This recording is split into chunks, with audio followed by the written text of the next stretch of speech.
Hello प्यारे बच्चों, कैसी चल रही है आप लोगों की पढ़ाई? बढ़िया? चलो बढ़िया चलनी भी चाहिए। आज का जो हमारा वीडियो लेक्चर है इसमें हम thrust, pressure, buoyancy and buoyant force और उसके कारण के बारे में समझेंगे। ठीक है, तो एक एक करके करते हैं पोस्टमार्टम बातों को। ओके, आइए चलिए ऑन द बोर्ड। देखिए, थ्रस्ट जो है ना, the force acting on an object perpendicular to the surface is called thrust.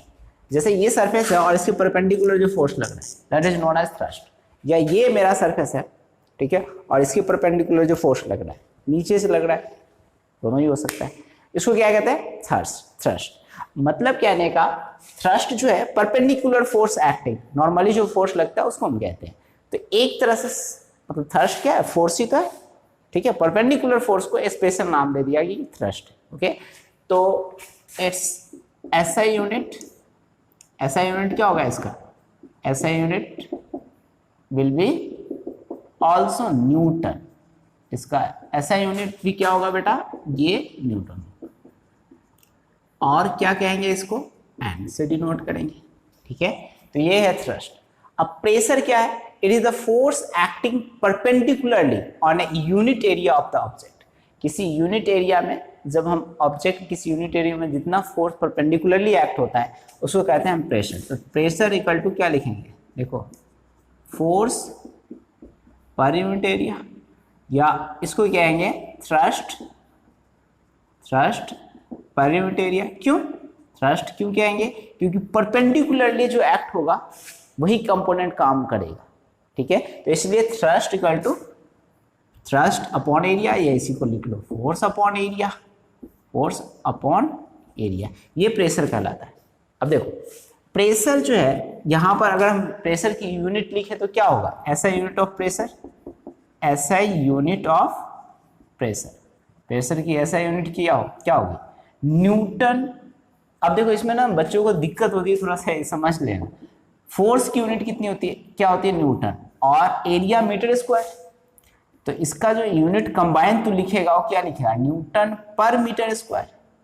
तो ये अगर तुम ऑब्लिक लगा देते हो ना तो इसका मतलब इसमें माइनस साइन नहीं लगाओगे। लेकिन यदि तुम ऑब्लिक नहीं लगाते हो तो तुमको न्यूटन पर, क्योंकि तुम ऊपर ले गए ना बातों को, अब न्यूटन के पास लेके आ गए, तो न्यूटन के पास डिनोमिनेटर वाला चीज तुम ऊपर लेके आ गए, ठीक है। नीचे वाला चीज को ऊपर लाओगे तो माइनस साइन तो देना ही पड़ेगा ना, दिखाना पड़ेगा कि नीचे था।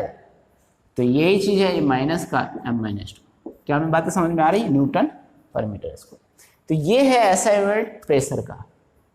समझ में आ रही बात है? तो इसी को पास्कल भी बोलते हैं, ठीक है। पास्कल पीए से भी डिनोट करते हैं, ओके, पीए से। बाकी और पोस्टमार्टम इसका अभी नहीं करना तुमको, 1 एटमॉस्फेयर ये सब। हमें अब फोकस करना है क्वेश्चन पर, एग्जाम्पल पर, जो क्वेश्चन बहुत ही इंपॉर्टेंट है। तुम लोगों को किसी को डाउट भी हुआ था तो उसको फोकस करते हैं। तो प्यारे बच्चों, हम क्वेश्चन नंबर सॉल्व करेंगे 10.6। ओके, 10.6 नंबर एग्जाम्पल है ये।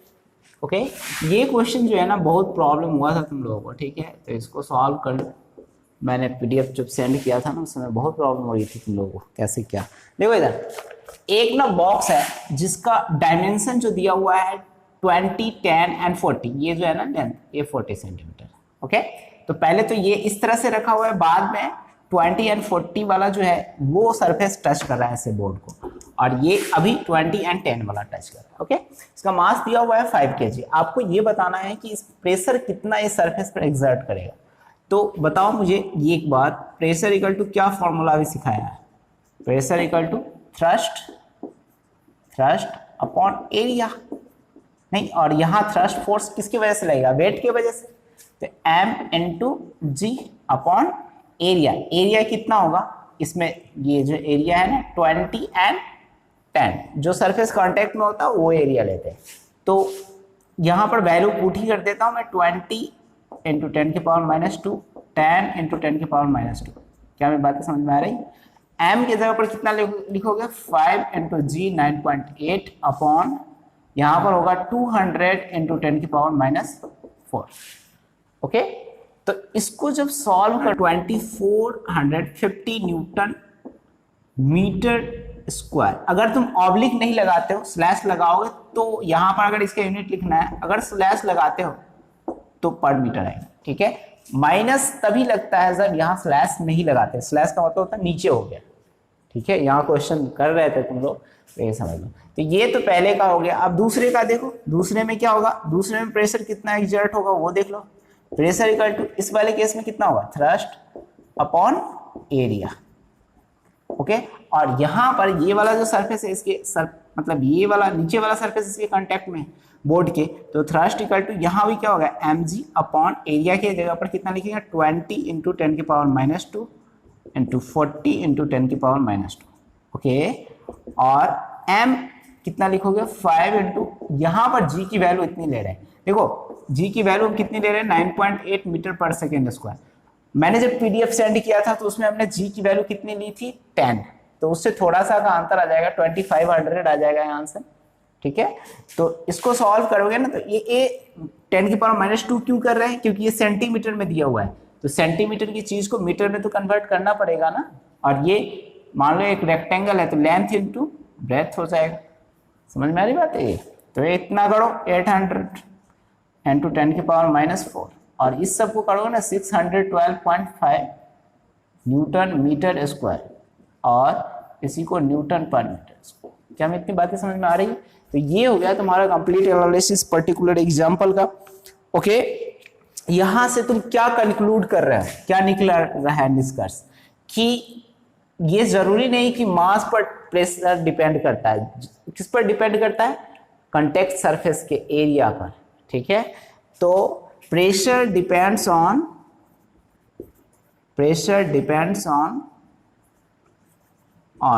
एरिया ऑफ कॉन्टैक्ट सरफेसेस के एरिया पर डिपेंड करता है। क्या हमें इतनी बातें समझ में आ रही है, अगर समझ में आ गई तो ठीक है, ओके। नहीं आई तो कमेंट सेक्शन में लिखिए कि क्या समझ में नहीं आया। Pressure depends on area of contact surface के एरिया पर डिपेंड। प्यारे बच्चों, अब जो प्रेशर लग रहा था, ठीक है, थ्रस्ट अपॉन एरिया, उसका प्रैक्टिकल एप्लीकेशन क्या होगा उसको समझेंगे। 2 एग्जांपल से मैं समझा देता हूँ, बाकी तुम लोग खुद ही एक्सप्लेन कर लोगे, ठीक है। देखो होता क्या है, why school bags have a wide straps. School bags का जो स्ट्रैप होता है ना, वो वाइड क्यों होता है। A school bag has wide strap made up of thick cloth so that the weight of bag may fall over a large area of soldiers. Soldiers के large area में फैल जाए। जैसे मान लो हम ऐसे प्रेशर लगा रहे हैं और ऐसे प्रेशर लगा रहे हैं, ठीक है, अभी देखा है तुमने। तो जब ऐसे, इससे पहले वाला एग्जाम्पल था ना, तो जब ऐसे प्रेशर लगेगा तो वो क्या हो जाएगा, फोर्स लार्ज एरिया में डिस्ट्रीब्यूट हो जाएगा। समझ में आई बात है। तो प्रेशर की वैल्यू कम हो जाएगी, तो कंफर्टेबली जो स्टूडेंट होगा वो बैग को कैरी कर पाएगा, इसलिए उसका स्ट्रैप जो होता है वाइड बनाया जाता है, ठीक है। तो shoulders of child producing less pressure on the shoulder and due to less pressure it is more comfortable to carry heavy school bags. मतलब मोर लेस प्रेशर की वजह से इसको कंफर्टेबली कैरी करना इजी होगा, ठीक है, आसानी से कैरी कर सकते हैं, okay. Why A sharp knife cuts better than blunt, मतलब शार्प जो होता है नाइफ, उसका जो, जिसको क्या कहते हैं, धारदार नहीं, ठीक है, तो उसका जो एज होता है वो थीन होता है। तो जब हम फोर्स लगाते हैं ना, तो एक छोटे से एरिया पर वो क्या करता है, प्रेशर एक्सर्ट करता है, जिसकी वजह से कट जाता है। ऐसे अगर फोर्स लगाओगे ऐसे, तो इसको तो काट ही देगा ना, लेकिन ऐसे लगा रहा है तो इट विल टेक टाइम, ठीक है। देखो, a sharp knife cuts object better because due to its very thin edge the force of our hand fall over a very small area, बहुत छोटे से एरिया में फॉल होता है, of the object producing a large pressure and this large pressure cuts the object easily. ये large pressure जो है ना, ऑब्जेक्ट को आसानी से कट कर देता है। तो this is the why sharp knife cuts better than blunt, okay. अब मान लो तुमसे ये पूछा जाए, कोई स्विंग जो निडल होता है स्विंग करने वाला, उसका निडल जो होता है वो शार्प क्यों होता है, बता सकते हो। ज़्यादा मतलब फोर्स जो लगाए ना स्मॉल एरिया में लगे तो आराम से स्विंग हो सकता है, धागे से आराम से हम सिल सकते हैं किसी भी कपड़े को, फटे हुए कपड़े को, ओके। देखो प्रेशर इन ए, हाँ फटे हुए को सिलते हैं ना, सही रहेगा तो थोड़ी ना सिलोगे, ठीक है। प्रेशर इन फ्लूइड्स, अब अभी तक जो प्रेशर था वो क्या था, वेट के कारण लग रहा था, तो वही प्रेशर लिक्विड में भी वेट होता है, जब फ्लूइड्स में भी वेट होता है, अभी फ्लूइड्स मतलब कोई चीज जो फ्लो कर सके मतलब सब्सटेंस का वो पार्ट्स जो कि फ्लो कर सकते हैं। सब मैटर को ना 3 कैटेगरी में डिवाइड करते हैं, सॉलिड, लिक्विड एंड गैसेज। तो मैटर का वो कैटेगरी जो कि फ्लो कर सके आसानी से, that is known as fluids. तो गैसेज एंड लिक्विड ये जो होते हैं फ्लूइड्स में आते हैं। अब इनके अंदर भी मास होता है तो इनका भी वेट होगा और ये भी प्रेशर एक्सर्ट करेंगे। नहीं, देखो इधर, the substance can flow easily are called fluids, all liquids and gases are fluids. ये तो जानकारी की बात है। अब दूसरा है solid exert pressure due to their weight. Solid जो होता है ना प्रेशर एक्सर्ट करता है किसकी वजह से? ऐसे प्रेशर वेट की वजह से। Fluids have also weight so it also exert pressure. Fluids के पास भी वेट होता है इसलिए ये भी क्या करता है? प्रेशर एक्सर्ट करता है। क्या हमें इतनी बातें समझ में आ रही? तो ये हो गया एक नया टॉपिक है प्रेशर इन फ्लूइड्स। ओके, अब हम ना थोड़ा सा बायनेंसी समझेंगे, बायन फोर्स। ओके, और वो क्यों एक्ट होता है इसको समझेंगे। ओके प्यारे बच्चों, अब हम समझेंगे बायनेंसी एंड बायन फोर्स के बारे में।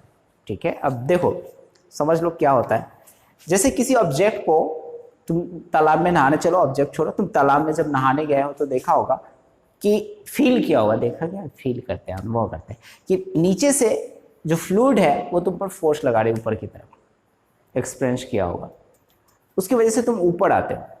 तो जो फ्लूइड की जो टेंडेंसी है ऊपर लाने की, दैट इज नोन एज बायनेंसी। और जिस फोर्स से तुम ऊपर आने की टेंडेंसी रखते हो that is known as buoyant force. Clear है? तो यही चीज है। देखो, the tendency of a fluid to exert an upward force on an object placed in it is called buoyancy. इसको क्या कहते हैं? बायनेंसी बोलते हैं। बायन फोर्स क्या है? The upward force acting on an object emerged in A fluid is called Bayern force. किसी object को जब इमर्ज कर देते हैं और इसकी वजह से ऊपर आता है उसको क्या कहते हैं? बायन फोर्स कहते हैं। तो देखो इधर समझो, जैसे मान लो ये लिक्विड है और इसमें एक मग को रख दिया मैंने, ठीक है, तो ऊपर से भी प्रेशर लगेगा, इसमें लिक्विड है, ठीक है, तो लिक्विड की वजह से ऊपर से भी प्रेशर लगेगा, इस साइड से भी प्रेशर लगेगा, तो इस साइड से प्रेशर लगेगा उतना इधर से भी लगेगा, तो ये तो कैंसिल आउट हो जाएगा। लेकिन नीचे से प्रेशर लगेगा और तुम जानते हो ये चीज, जितना भी लिक्विड के अंदर जाओगे ना तो प्रेशर और ज्यादा लगता जाएगा। ठीक है, मतलब लिक्विड के नीचे नीचे गहरे में डूब जाता है लोग, क्योंकि उतना प्रेशर वो बर्दाश्त नहीं कर पाता, ऊपर आ नहीं पाता। तो यही चीज है, मतलब जितनी गहरी होती जाएगी ना, वैसे भी एक प्रेशर का फॉर्मूला होता है, थोड़ा सा हायर क्लास में 11th में पढ़ोगे, mgh। ठीक है, तो जितना h की वैल्यू, डेप्थ जितना बढ़ता जाएगा प्रेशर की वैल्यू उतना ही बढ़ता जाएगा। ठीक है, तो इसको तो रहने दो अगर नहीं समझ में आया तो, लेकिन इस चीज तो तुम जानते ही हो, जैसे जैसे वाटर के नीचे गहरे जाते जाओगे प्रेशर और ज्यादा होता जाएगा। तो ये यहाँ पर इस लिक्विड में ऐसे, जैसे मान लो ये लिक्विड है, इसके अंदर भी है, तो ये जो नीचे वाला जो सरफेस होगा इस पर लिक्विड के कारण प्रेशर ज्यादा होगा। तो उसी रिस्पेक्ट में जितना फोर्स से लिक्विड का नीचे वाला सरफेस दबेगा ऊपर वाले लिक्विड के कारण, उतना ही फोर्स नीचे वाला भी ऊपर लगाएगा। तो ये फोर्स जो होगा इस फोर्स के रिस्पेक्ट में ज्यादा होगा। मान लो ऊपर से तुमने 2 न्यूटन पर मीटर स्क्वायर का प्रेशर लगा दिया और नीचे से लग रहा है कितना? 5 न्यूटन मीटर स्क्वायर का।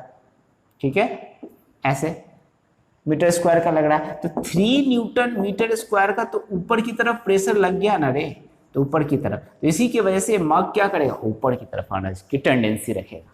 तो जो टेंडेंसी है ये बायनेंसी कहलाता है, और जितने फोर्स से लाया गया, फोर्स एक्ट किया, बायनेंट फोर्स कहलाता है। समझ में आ रही बात है?